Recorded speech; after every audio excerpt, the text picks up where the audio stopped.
Honey ఈ పేరు వినగానే ఒక రకమైన క్యూరియాసిటీ వస్తుంది కదా. నవీన్ చంద్ర హీరోగా వస్తున్న ఈ సినిమా జస్ట్ ఒక హారర్ సినిమానా, లేక అంతకు మించి మనల్ని ఆలోచింపజేసేది ఇంకేమైనా ఉందా? సో ఈరోజు మనం ఈ హనీ సినిమాలోని సైకలాజికల్ యాంగిల్స్ ఏంటో లోతుగా చూద్దాం. Let's start. అసలు ఈ సినిమా గురించి మనం మాట్లాడుకునే ముందు హీరో నవీన్ చంద్ర చెప్పిన ఒక మాట చూద్దాం. ఆయన ఏమన్నారంటే, హనీ కేవలం ఒక హారర్ సినిమా కాదు, ఇది పూర్తిగా ఒక డిఫరెంట్ ఎక్స్పీరియన్స్. చూసారా, ఈ ఒక్క మాట చాలు ఇది రెగ్యులర్ దెయ్యాల సినిమా కాదని అర్థం చేసుకోవడానికి. ఏదో కొత్త అనుభవాన్నివ్వబోతున్నారని క్లియర్గా హింట్ ఇచ్చేశారు. సరే, డిఫరెంట్ ఎక్స్పీరియన్స్ అంటున్నారు, బావుంది. కానీ ఎందుకు? నవీన్ చంద్ర ఎందుకంత కాన్ఫిడెంట్గా చెప్తున్నారు?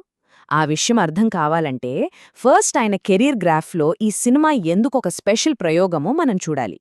మీరు గమనిస్తే నవీన్ చంద్ర కెరియర్ మొదట్నుంచి రొటీన్ సినిమాలు కాకుండా ఎప్పుడూ ఏదో ఒక కొత్త కథను ఎంచుకుంటూ ఉంటారు. అలా తనకంటూ ఒక యునీక్ ఐడెంటిటీ క్రియేట్ చేసుకున్నారు. ఇప్పుడు ఈ హనీతో ఆయన ఇంకో స్టెప్ ముందుకేశారనే చెప్పాలి.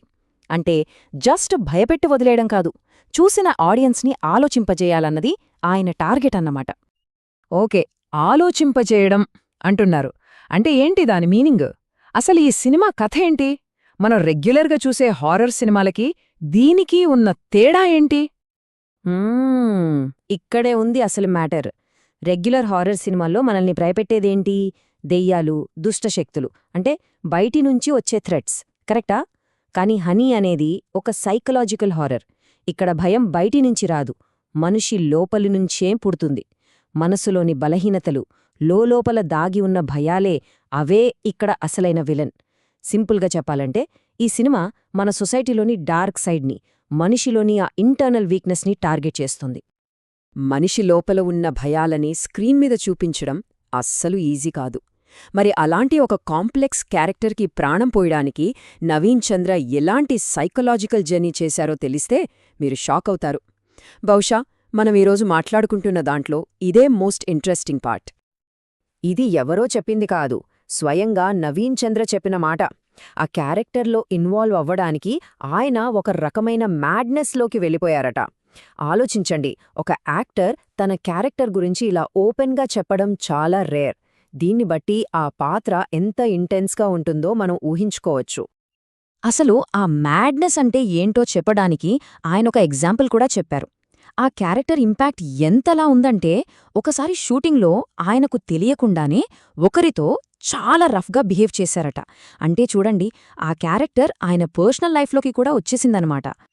సో దీన్ని బట్టి మనం ఏమర్థం చేసుకోవచ్చు? ఆయన సైకలాజికల్ జర్నీని మనమొక 3 స్టెప్స్లో చూడొచ్చు. ఫస్ట్, క్యారెక్టర్ మైండ్ సెట్ ఆయన్ని కంట్రోల్ చేయడం స్టార్ట్ చేసింది. సెకండ్, ఆయనకు తెలియకుండానే ఆయన బిహేవియర్ మారిపోయింది. ఇక ఫైనల్గా థర్డ్ స్టెప్, అంతా అయిపోయాక రియలైజ్ అయ్యారు, అయ్యో ఇది నేను కాదు, ఇది కేవలం ఆ క్యారెక్టర్ ఎఫెక్ట్ అని. ఓకే, నవీన్ చంద్ర ఇంత డెడికేషన్తో పనిచేశారు. కానీ ఆయన ఒక్కడే విజన్ సరిపోదు కదా, దాన్ని స్క్రీన్ మీదకు తీసుకురావడానికి ఒక స్ట్రాంగ్ టీం కూడా ఉండాలి. మరి సినిమాకి బ్యాక్బోన్లా నిలిచిన ఆ యాక్టర్స్, టెక్నీషియన్స్ ఎవరో ఇప్పుడు చూద్దాం. ఈ సినిమాలో నవీన్ చంద్రతో పాటు దివ్య పిళ్ళై, అలాగే దివి కూడా కీ రోల్స్ ప్లే చేశారు. అయితే వీళ్లందరికంటే ముఖ్యంగా నవీన్ చంద్ర చెప్పిన దాని ప్రకారం ఈ కథకు అసలు సోల్ ఒక చిన్నరి పాత్రట. కథ మొత్తం ఆ పాప చుట్టూనే నడుస్తోందన్న విషయం సినిమా మీద క్యూరియాసిటీని ఇంకా పెంచుతోంది. ఇక టెక్నికల్ టీం విషయానికొస్తే, మట్కా లాంటి పెద్ద ప్రాజెక్ట్ చేస్తున్న కరుణకుమార్ గారే ఈ సినిమాకి డైరెక్టర్. మనందరికీ తెలుసు, ఇలాంటి సైకలాజికల్ థ్రిల్లర్స్కి మ్యూజిక్, కెమెరా వర్క్ ఎంత ఇంపార్టెంటో. అందుకే అవే ఈ సినిమాకి బ్యాక్ బోన్ అని టీం చెప్తోంది. బడ్జెట్ లిమిట్స్ ఉన్నప్పటికీ ఆడియన్స్కి ఒక గ్రేట్ థియేట్రికల్ ఎక్స్పీరియన్స్ ఇవ్వాలన్న వాళ్ల కమిట్మెంట్ నిజంగా గ్రేట్. సో ఇంత unique story, actor dedication, team passion ఇవన్నీ చూశాక మన మైండ్లో ఒక క్వశ్చన్ వస్తుంది, అసలు ఈ సినిమాను థియేటర్లోనే ఎందుకు చూడాలి? అయితే గుడ్ న్యూస్ ఏంటంటే, ఈ కొత్త ఎక్స్పీరియన్స్ కోసం మనం ఎక్కువ రోజులు వెయిట్ చేయాల్సిన పనిలేదు. ఈ సినిమా ఫిబ్రవరి 6న థియేటర్లోకి వచ్చేస్తోంది. సో ఆ రోజు మనం థియేటర్కి వెళ్ళినప్పుడు ఒక్క విషయం గుర్తుపెట్టుకోవాలి, ఇదేదో మామూలు దెయ్యాల సినిమా కాదు, మన సొసైటీలోని డార్క్ సైడ్ని మన కళ్ల ముందు పెట్టి మనల్ని ఆలోచింపజేసే ఒక కొత్త ఎక్స్పీరియన్స్ ఇవ్వబోతుంది ఈ సినిమా.